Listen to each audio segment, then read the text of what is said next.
خب اینجا شماره 10 رو داریم آقای ریو فردیناند بازیکن منچستر یونایتد که قرارداد کلی این بازیکن معادل 42 میلیون پوند هست.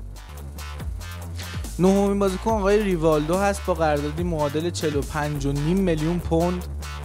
بازیکن هشتم آقای زلاتان ابراهیموویچ بازیکن پاریس سن ژرمن با 47 میلیون پوند.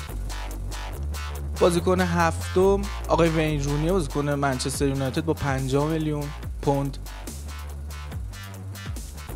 بازیکن ششم آقای اتو بازیکن چلسی هست که 52 میلیون پوند قیمت داره. همچنین بازیکن پنجم آقای رونالدینیو برزیلی هست که 63 میلیون پوند قیمت این بازیکنه.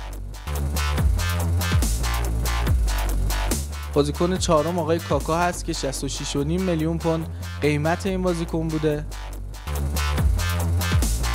بازیکن سوم آقای کریستیانو رونالدو هست که 112 میلیون پوند قیمت داشته. آقای مسی هم بازیکن دوم هست که 115 میلیون پوند قیمت این بازیکن بوده و برترین بازیکنی که تا حالا توی فوتبال دنیا قرارداد بسته از لحاظ مالی 175 میلیون پوند مربوط به آقای بکام بوده.